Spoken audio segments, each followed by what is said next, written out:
Y aquí eran las fases, la lesión tubular aguda, necrosis tubular aguda, se altera el ATP, el endotelio, el volumen intracelular se reduce, el calcio intracelular aumenta. Esto es feísimo, hay una activación de proteasas, o sea, el epitelio te libera muchas proteasas, hay una acidosis intracelular y alteración del citoesqueleto. Todo esto hasta que se empieza a desprender el endotelio. Aquí está el desprendimiento. Ya. Listo. Ya está. Doctor, todo eso. ¿Perdón? Ya. ¿Dónde está? Una foto panorámica a toda la pizarra y luego por parte. Ahora, acuérdense que quiero su tarea de ustedes discutir. Mientras van borrando la pizarra, y van haciendo la foto, tengo una cosita que hicimos con ustedes acá.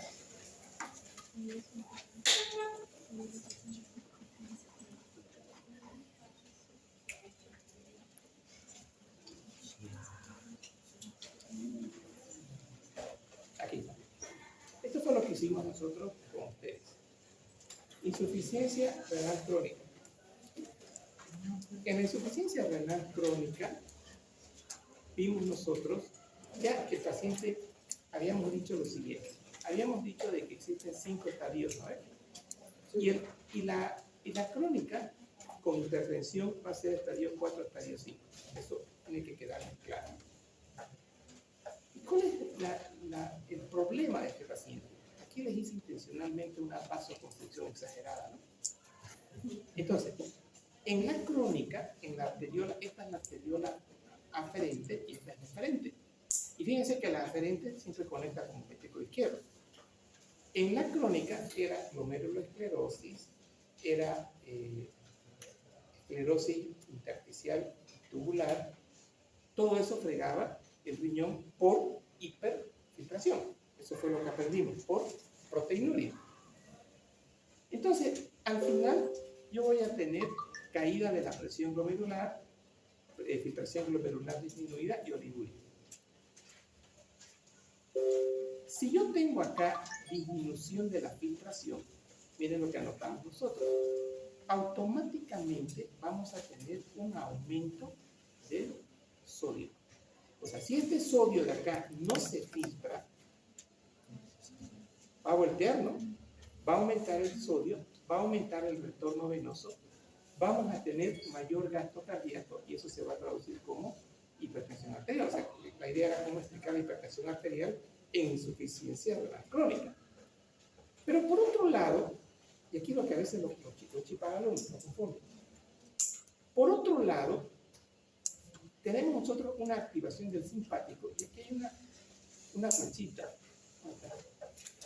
Se activa el simpático, y este simpático activa intracelular, aquí a nivel renal, mayor liberación de angiotensina 2, o sea, no tiene nada que ver con presión arterial. Entonces, el simpático libera angiotensina 2 y es un potente vasoconstrictor.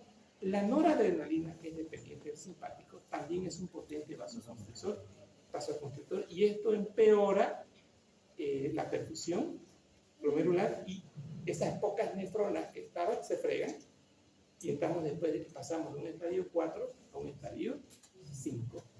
Entonces, esta es la fisiopatología que vimos con ustedes respecto a la hipotensión, a la hipertensión.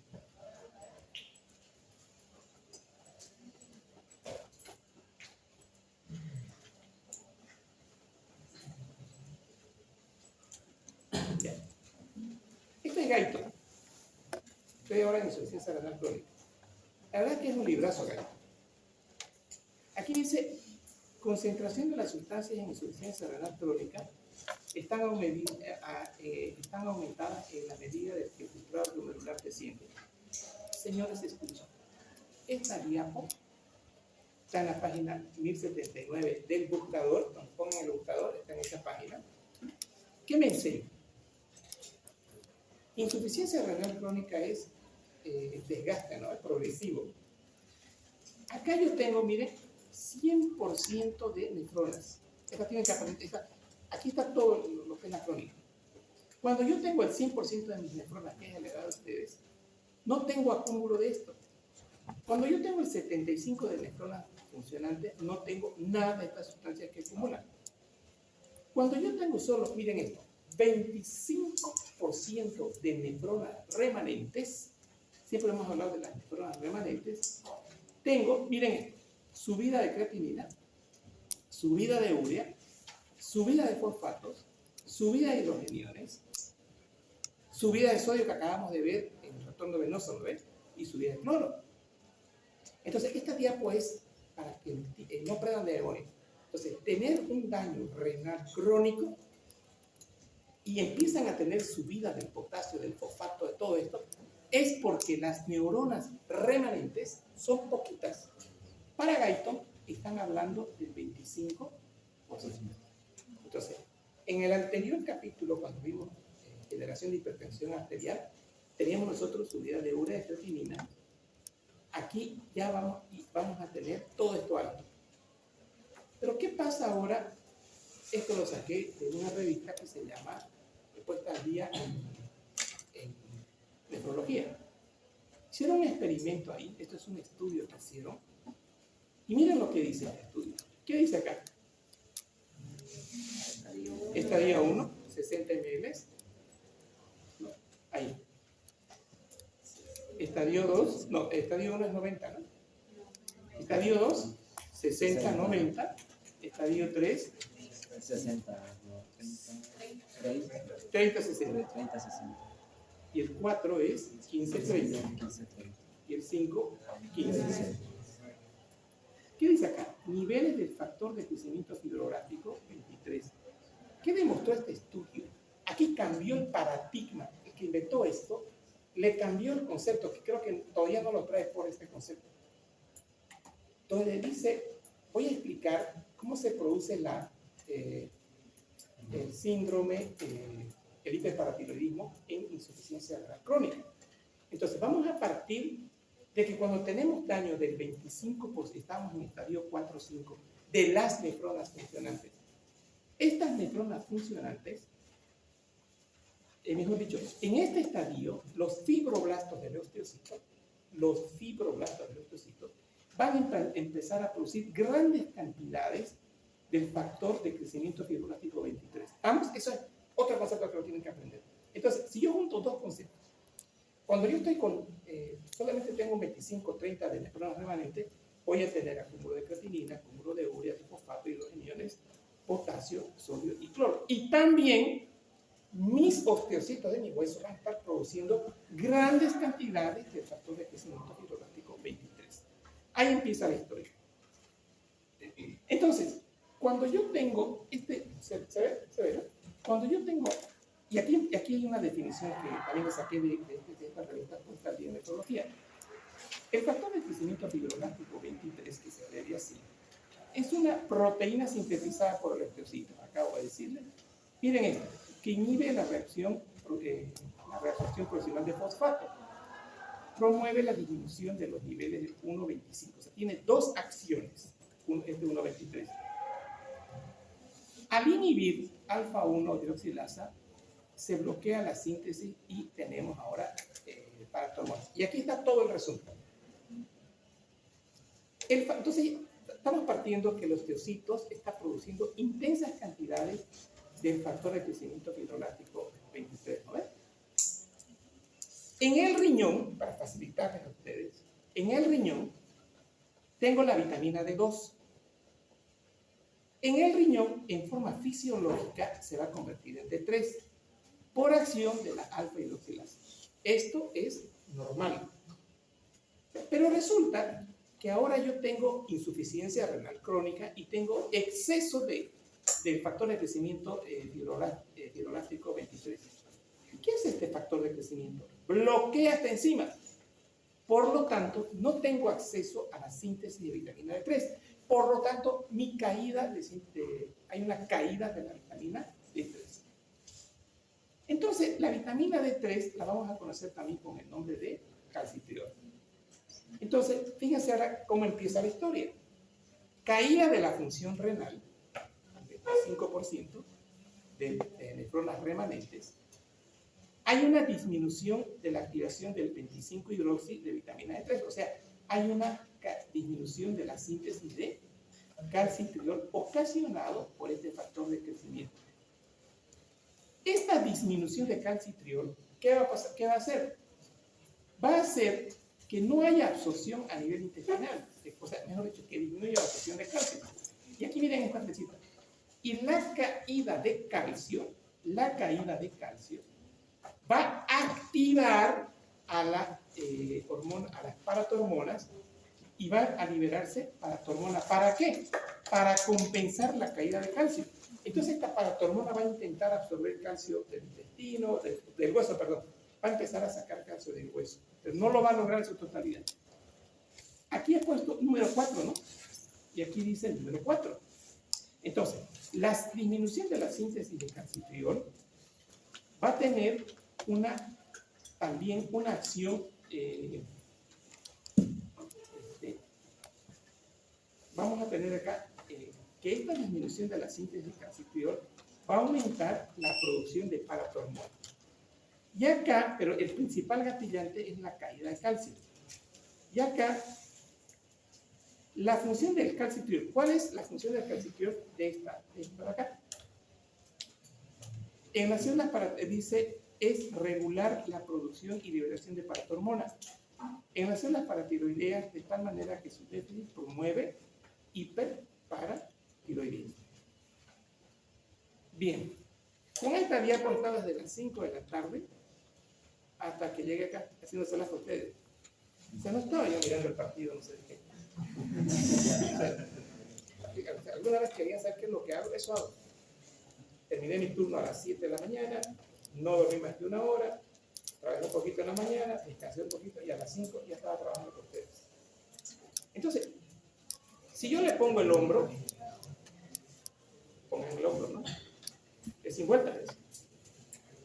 ¿Quieren que se las regale? Sí. Toda la diapo. Por favor.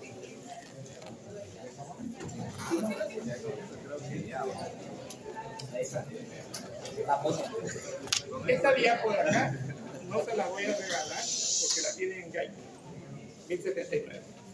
Esta diapo sí se la voy a regalar porque está en una revista nueva. Gracias.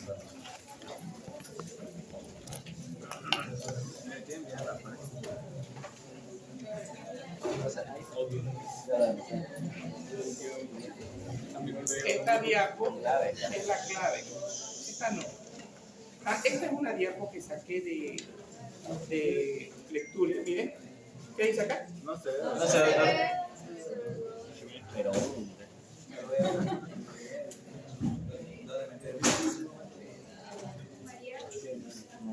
esta diapo la saqué de lectura. ¿Qué dice acá? Contenido de calcio y plasma. A ver, son traductores de canciones. Aquí dice caída del calcio.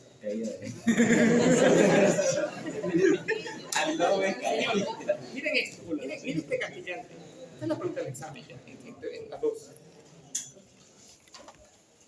Tiene que haber caída de calcio, sí o sí, para que se genere paratiroidismo. Tiene que haber caída de calcio para que se genere hipoparatiroidismo. Si no hay caída de calcio, no puede haber hiperparatiroidismo. Entonces, por eso les traje esta diapositiva. Ahora, ¿qué hace la hormona paratiroidea?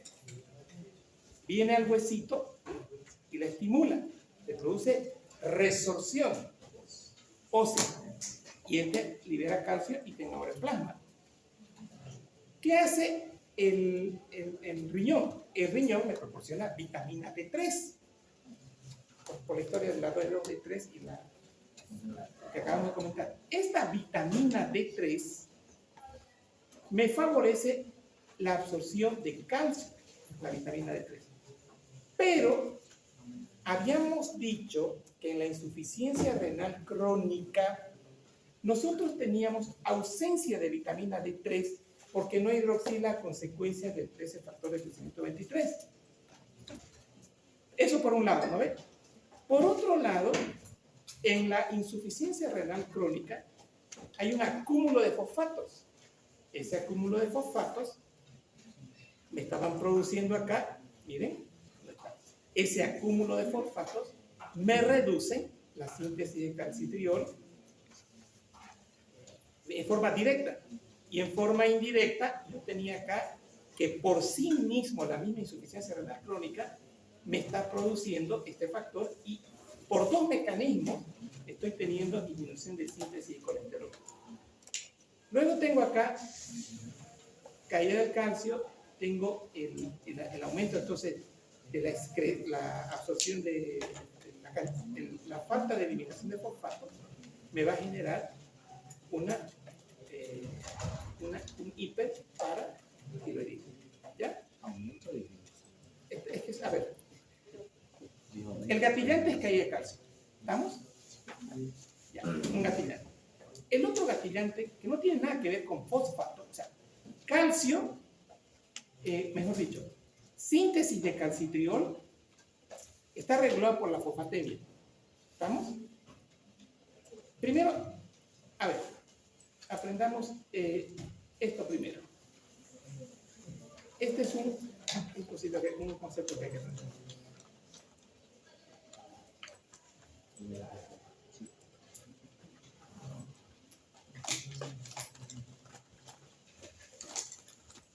¿Qué dice acá? Caída de la función renal, menos filtración de fósforo, subida del fósforo en el plasma, el aumento de fósforo en el plasma inhibe directamente la síntesis de calcitriol. ¿Estamos? Un mecanismo. Nombre usted el segundo mecanismo de la inhibición de la síntesis. El factor de crecimiento de fibroblastos que se liberan. Han visto ustedes que en el daño renal grado 4 o 5 hay grandes cantidades de este factor de crecimiento. Inhibe, bloquea a la alfa hidroxilasa y esta inhibe a la D2 y a la T3. Por lo tanto, al final lo que tengo es una disminución de calcitriol. Y la disminución de calcitriol, acabamos de ver, que me va a reducir el calcio, y al reducirme el calcio, me va a aumentar, me va a estimular a la PTH, hiperparatiroidismo. Por otro lado, la misma hiperfosfatemia tiene un efecto alcalinizante sobre el calcio y lo va a reducir. Entonces, tengo dos mecanismos de activación de hiperparatiroidismo. Un gatillo, caída de calcio, o acción directamente del calcitriol, la caída del calcitriol. Ahora sí. Entonces, esta diapositiva para ustedes, esa la modifiqué, trabajé con Kussmann. Esta está modificada. Y aquí tengo esta, es la misma que esta.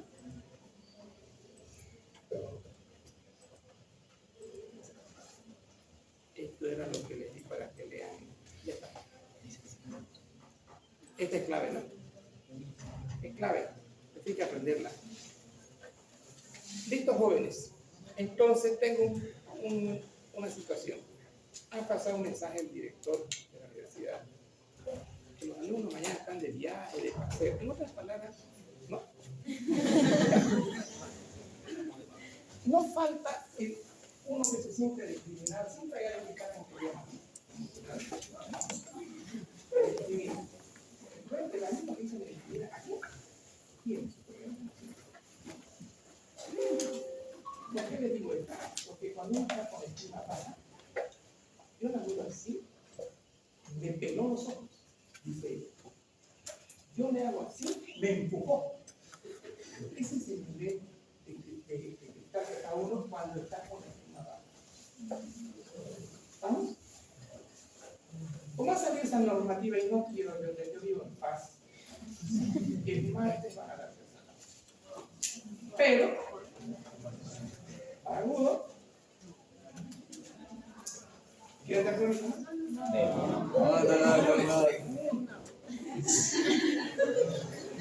No le peguen. El viernes de la otra semana van a dar prueba. No. A todos juntos el viernes. El martes, agudo, con choque hipovolémico, con parkinsonismo. Pasamos ahora, los que clasifiquen, pasan a la otra ronda, que es el viernes, que es crónica. ¿Entienden? De la misma semana. ¿Sí? Pero como yo supongo que ustedes hacen los prácticos y todo, o sea, en teoría son a media clase, hoy han aprendido. O sea, hoy han juntado ideas. ¿Ya? Exacto. Esto es 90% de sudor y 10% de inteligencia para probar resultados. Claro, 90% de sudor, con que tengan una sola neurona activa, aprueban. Que se va a pasear. Termine por favor este práctico, en casa ya para presentarlo directamente. Pueden retirarse.